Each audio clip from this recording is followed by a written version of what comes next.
Hello, this is Reverend Angela Palacious. Some of you have been engaging in dialogue with me about the words that I used yesterday: justice, kindness, and compassion. And this has been something that I have been working on for a couple of days and a couple of weeks, really, pulling together so that we could offer you an opportunity to help.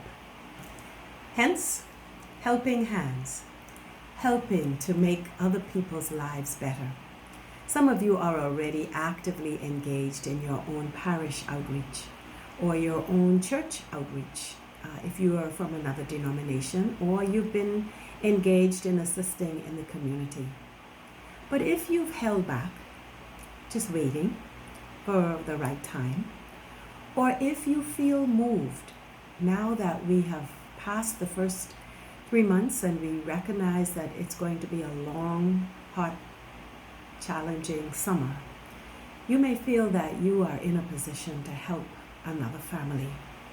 And so I have had an opportunity to make some arrangements so that if you're interested, you may provide some very necessary help to some families in dire need.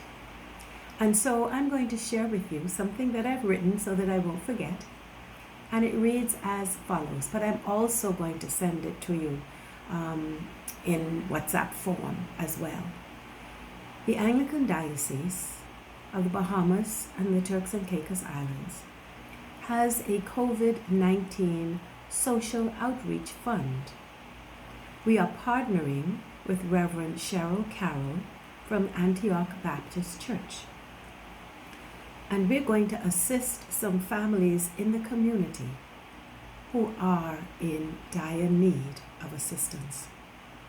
The account information is, and this is what I will send out in print form as well, the Royal Bank of Canada, Main Branch, in the name of the Incorporated Trustees of the Church of England.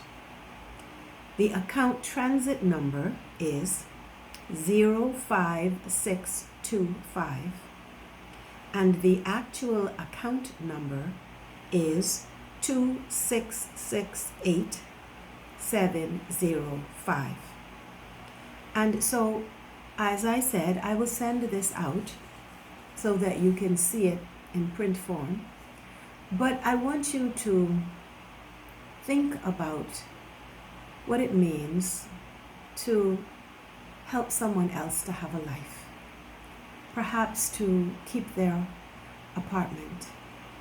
Perhaps to have their lights remain on.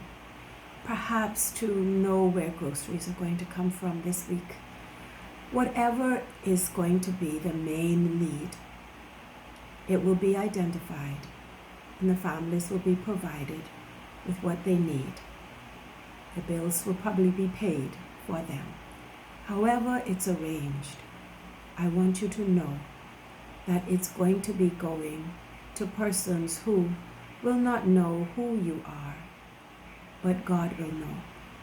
And if you're able, I don't want you to stress, I don't want you to feel guilty. If you're not able, and this is not the time, or you're already helping a number of people, it's okay. You do what you can when you can. But for those of you who have been asking, justice in my mind is knowing what is fair and right. Kindness is the spirit that we bring to different situations when we do what we can. And compassion is how we feel about these things. We feel in our heart a particular way, and so we have to act in a particular way.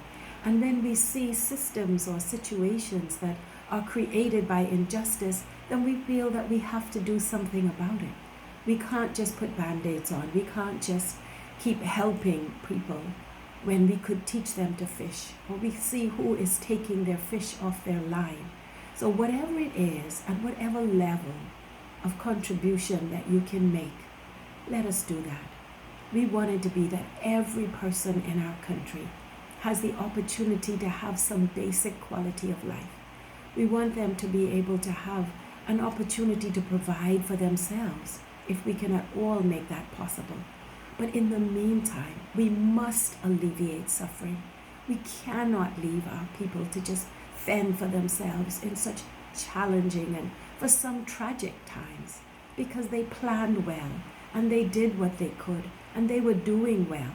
And all of a sudden, everything turned upside down through no fault of their own. And so, let us at least join them in prayer and then in prayerful action. And at the end of the day, I pray that we're going to hear from God, "Well done, good and faithful servant," and that in their response to God, I pray it will be a grateful worship of God, because it's all about God. It is not about us. We have the privilege of being the channel, the instrument, but it is God who is the motivator. It is God who is the provider. It is God who has enabled us to be in a position to help. So let it all be about God. God bless you.